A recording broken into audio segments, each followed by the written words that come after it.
the arts, in any form, visual, performing, there's always going to be something that comes to a level of controversy. I think that's part of what the arts facilitate.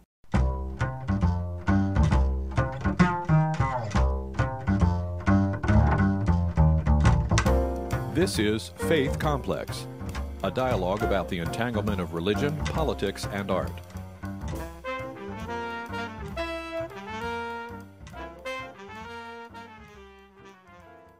Hello, I'm Alexa West, and welcome to Faith Complex. Today we're here with Geoffrey Aldridge. Mr. Aldridge is a DC-based artist who graduated from American University in 2008 with a master's degree in fine arts. He currently works in DC, but his works have been shown around America, including in Austin, Texas, and New York City. Thank you for coming. Thank you for having me, Alexa. In your video piece entitled Drag, you struggle with fur-covered cinder blocks in an attempt to wear them as a boa around your neck. Now, you've commented that this is representational of the struggle of the gay community. What are they struggling for?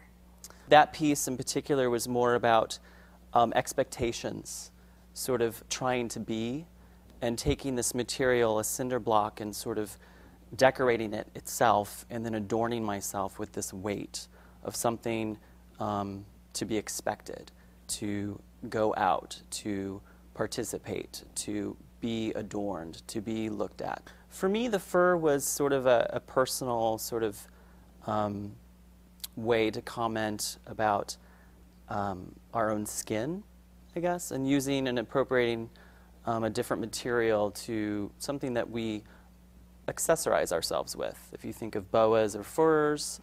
And so for me, it was a way to take something and put a skin onto its own other object, such as the cinder block.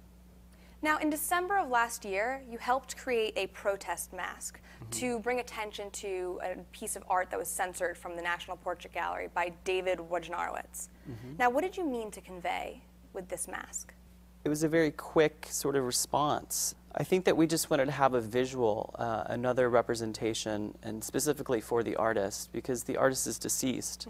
So it was actually a collaborative project between myself and two other artists, and we wanted something that represented him visually. And we chose that image because it's an image of his own face from a still, and it just made sense. We wanted him to be present. It was as if he was going to have his own voice in some way. And what would you say you learned personally from this whole Wojnarowicz controversy? I think that I learned that, you know, the arts, in any form, visual, performing, there's always going to be something that comes to a level of controversy. I think that's part of what the arts facilitate for us. A reaction. A reaction. And I think things that are controversial usually are controversial because they were so gut-wrenching. Exactly. So there's always that, you know, that push and pull between what we're going through as a society, politically, socially, and how artists respond to all of those things. Now, when I look at your art, I see parallels between your work and the work of artists like Robert Mapplethorpe and David LaChapelle. Are they some of your influences? And tell me about your artistic influences. Robert Mapplethorpe, yes. Going through graduate school, I became very much more aware of process and what that means for me. And so some of the artists that I have been looking at and really have been inspired through are Joseph Beuys and Felix Gonzalez-Torres, Morandi, an Italian painter, and Kara Walker has been influential. Now, with your video art, as opposed to your object art or any other kind of art, you don't use materials, but you use the world around you. So what do you say you gain, and what do you say you lose by using planet Earth as your medium? It's interesting because before I started working in video and making objects, I was a painter. And so I very much approach even making sculptures and videos as a painter.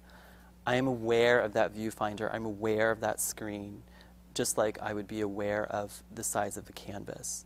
So I think for me, I don't visually leave those boundaries, but maybe I should. I found your piece Brick to be a Walt Whitman-esque representation of the myriad of faces in New York and greater America. And we all walk in different shoes, but only some shoes walk around in yellow bricks. What did you mean to convey by this piece? And do you think your original message is conveyed well? That piece was interesting because it was actually the end of a week-long performance in New York where I set up a studio, and it was really an act of futility of sort of how a campaign could run for a governor or senator, or even a presidential campaign, of starting this campaign, going through the process, trying to win voters over, and then the end results, you win or you lose. And so I was sort of thinking about current gay legislation, gay marriage, or don't ask, don't tell. And so for me it was, what would it look like if every day, every hour I was just reacting and planning based on what preceded that. So that piece was very much something that was aligned with the Gay Pride Parade in New York City, and I didn't know what it was going to look like 5 days before that day. So for me to see these brick shoes, these strap-on shoes out in the streets of New York was exciting. How closely is your art related to your identity? Do you find sometimes when critics talk about your work that it offends you personally? My work is very closely related to my identity. My art-making process and the experiences within my own life do inform one another.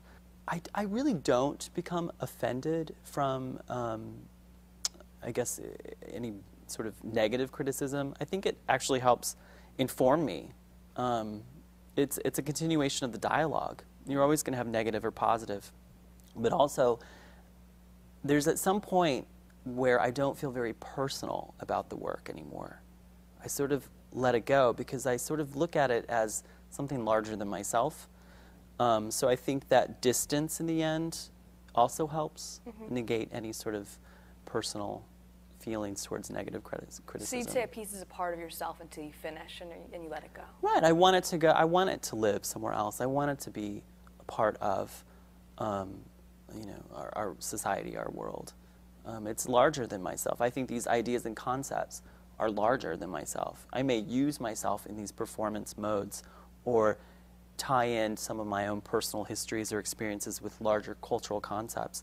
But in the end, I think what holds it together is, our experiences as individuals and groups may be different, but our emotions and our feelings are the same. Yeah, these foundations. We all experience anger, sadness, happy, joy. But our experiences may be different. Would you consider being a young artist in the digital era an artistic asset? And what opportunities are open for you by living in this era? I think definitely, and a lot of the work that's video and video performance, there's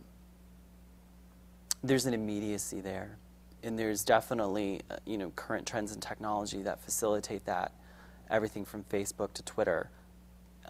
But for me, I think dealing and talking about these ideas and complexities of sexuality and gender, a lot of my generation, our generation, what we see, we learn about those social constructions through television, through cinema, through film. So yeah, I think it's very pertinent. And I feel very fortunate to have this time where it's so accessible. Well, I know I'd love to follow you on Twitter. Oh, well, thanks. Thank you so much for coming, Mr. Aldridge. Thanks for coming to Faith Complex. Thank you very much.